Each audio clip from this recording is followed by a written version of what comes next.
Good morning everyone. मेरा नाम जितेश पुरोहित। आप सभी का स्वागत करता हूं मैं अपने यूट्यूब चैनल पर। आज दिनांक 18 जनवरी 2021 और आज की वीडियो में हम डिस्कस करने वाले हैं राजस्थान जीके से संबंधित 10 महत्वपूर्ण प्रश्नों पर। तो पूरा वीडियो को आप ध्यानपूर्वक देखिए और आज की वीडियो की पीडीएफ फाइल आप मेरे व्हाट्सएप ग्रुप तथा टेलीग्राम ग्रुप पर डाउनलोड कर सकते हो। दोनों ग्रुप की लिंक मैंने डिस्क्रिप्शन में डाल दी है, तो वहां से आप उन पर ज्वाइन हो जाइए। तो बात करते हैं पहले प्रश्न पर। रेवासा प्रसिद्ध है। ऐसे प्रश्न हर बार आप लोगों से पूछे जाते हैं। कभी किसी जिले का नाम दिया जाता है, कभी किसी गांव का नाम दिया जाता है तथा कभी किसी मंदिर का नाम देकर आपको वह जिले का नाम पूछ लेता है। तो आप लोगों को बताना है रेवासा प्रसिद्ध है। अगर आप लोगों ने राजस्थान का इतिहास अच्छे से पढ़ रखा है तथा कल्चर में लोक देवियों वाला अगर टॉपिक अच्छे से पढ़ रखा है तो आपका यह प्रश्न गलत नहीं होगा। इस प्रश्न का राइट आंसर है जीर्ण भवानी मंदिर। रेवासा गांव शिखर में यह मंदिर बना हुआ है तथा आप लोग वीडियो को पॉज करो और कमेंट में जीर्ण माता से संबंधित कितनी जानकारी आप लोगों को अभी याद है, जितनी भी चीजें याद हैं वो आप कमेंट बॉक्स में लिखते चलो। नेक्स्ट क्वेश्चन पर बात करते हैं। अगला क्वेश्चन है, किस शासक ने 1544 ईस्वी सन में बीकानेर का पुनर्अधिकार जेत सिंह के पुत्र कल्याणमल को दिया? थोड़ी सी प्रश्न की भाषा बदल दी गई है, बाकी ये प्रश्न बहुत ईजी है। अगर आप लोगों को बीकानेर का इतिहास पूरा अच्छे तरीके से आता है तो आप इस प्रश्न का बिल्कुल राइट आंसर दोगे। 1544 से हमें एक युद्ध याद आ जाना चाहिए, गिरी सुमेलू का युद्ध।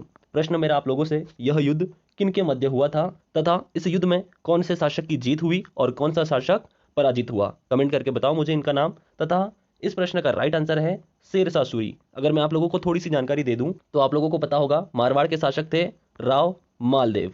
कौन थे? मालदेव। मालदेव का युद्ध हुआ था जेत सिंह से और जेत सिंह मालदेव के विरुद्ध युद्ध करते हुए पराजित हुए। मुझे कमेंट करके बताओ कि मालदेव और जेत सिंह के मध्य वह कौन सा युद्ध था जिसमें जेत सिंह की मृत्यु हुई थी। अगले प्रश्न पर बात करते हैं। अगला प्रश्न आप लोगों के लिए, बीकानेर के शासक करण सिंह कौन से मुगल सम्राट के समकालीन थे?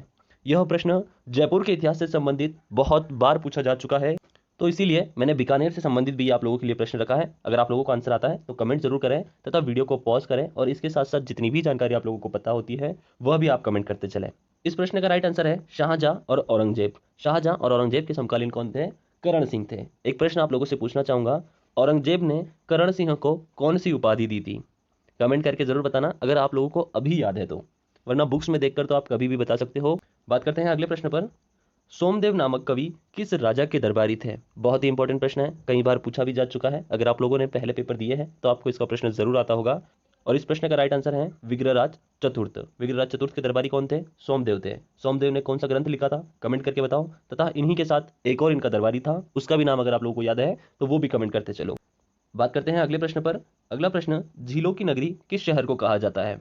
इंपॉर्टेंट प्रश्न है, कई बार पूछा जा चुका है। राजस्थान से संबंधित यह मोस्ट इंपॉर्टेंट प्रश्न है।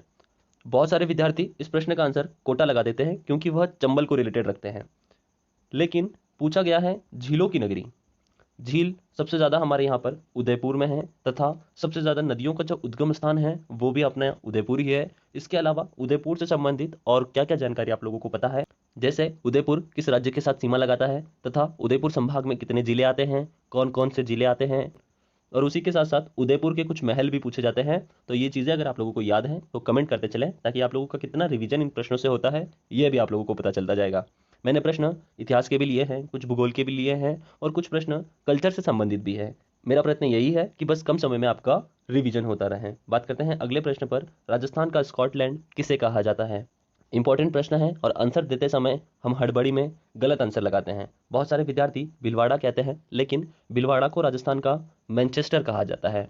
क्या कहा जाता है? मैनचेस्टर कहा जाता है। प्रश्न पूछा था स्कॉटलैंड से संबंधित। स्कॉटलैंड कहा जाता है अलवर जिले को। अलवर जिले से आप लोगों को क्या क्या चीजें याद है, जैसे अलवर जिला कौन से राज्य के साथ सीमा लगाता है तथा अलवर में कौन कौन से अभ्यारण्य हैं तथा उसी के साथ साथ यहाँ पर और कौन सी चीजें प्रसिद्ध हैं, तथा उसी के साथ अलवर जिले को राजस्थान के एकीकरण के किस चरण में शामिल किया गया, ये भी आप कमेंट करके बता सकते हो। एकीकरण में टोटल 7 चरण थे, तो अलवर जिले को कौन से चरण में शामिल किया गया था? अगले प्रश्न की बात करते हैं।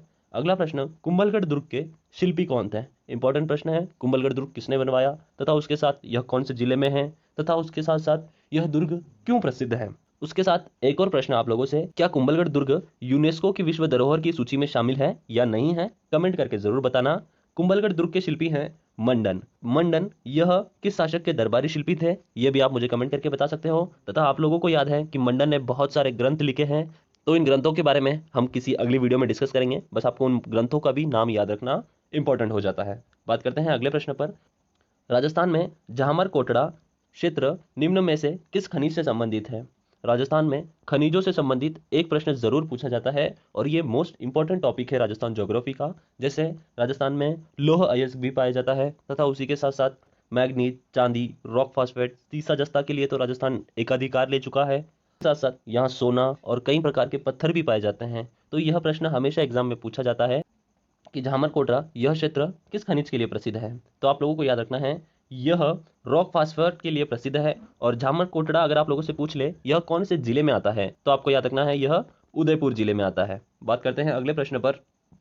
गढ़बिटली दुर्ग है, सभी को पता है यह गढ़बिटली दुर्ग अजमेर जिले में स्थित है। आप मुझे कमेंट करके बताओगे कि गढ़बिटली दुर्ग का निर्माण किसने किया था तथा आप लोगों से प्रश्न क्या पूछा गया है। थोड़ा प्रश्न को समझे। गढ़बिटली दुर्ग क्या है, जल दुर्ग है, एरण दुर्ग है, गिरी दुर्ग है, या इनमें से कोई नहीं। अगर सिंपल प्रश्न पूछता कहाँ है तो सभी बता देते अजमेर जिले में है। अगर आप लोगों ने राजस्थान के दुर्ग पढ़ रखे हैं उसके भी साथ साथ अगर आपने दुर्गों का टॉपिक अगर अच्छे से बेसिक से पढ़ रखा है, जैसे राजस्थान के जो दुर्ग हैं इन्हें 9 श्रेणियों में बांटा गया है। कौन सी नीति के अनुसार बांटा गया है कमेंट करके जरूर बताना। और 9 श्रेणियां कौन कौन सी है अगर आप लोगों को पता है तो कमेंट करें, अगर नहीं पता है तो डिस्क्रिप्शन में मैं आप लोगों को वीडियो की लिंक डाल दूंगा। वहां पर मैंने राजस्थान के दुर्गों से संबंधित बहुत सारी जानकारी दी है, तो उस वीडियो को देखना ना भूलें। गढ़बिटली दुर्ग यह गिरी दुर्ग की श्रेणी में आता है। इसी के साथ जल दुर्ग की श्रेणी में राजस्थान का सर्वश्रेष्ठ दुर्ग कौन सा है कमेंट करें, तथा एरण दुर्ग भी कौन सा है यह भी आप मुझे कमेंट करें। बात करते हैं अगले प्रश्न पर। राजस्थान का नंद का नंद किस झील को कहा जाता है। यहां पर क्या होना चाहिए, झील होना चाहिए। किस झील को कहा जाता है, इंपॉर्टेंट प्रश्न है, एग्जाम में पूछा जा चुका यह प्रश्न है। नंद का नंद राजस्थान में सिलेसीट झील को कहा जाता है। मैंने जब राजस्थान की झीलें पढ़ाई थी तब वहां पर आप लोगों को ये सारी चीजें कवर करवा रखी है। अब अगर आप लोगों से प्रश्न पूछ लें कि सिलेसीट झील ये कहां पर है, तो आपको बताना है यह अलवर जिले में स्थित है। कौन से जिले में स्थित है, यह अलवर जिले में स्थित है। अलवर जिला सरिस्का अभ्यारण्य तथा उसी के साथ साथ और भी जितनी चीजें याद आती है वीडियो को पॉज करो और लिखते चलो कमेंट बॉक्स में। बात करते हैं अगले प्रश्न पर।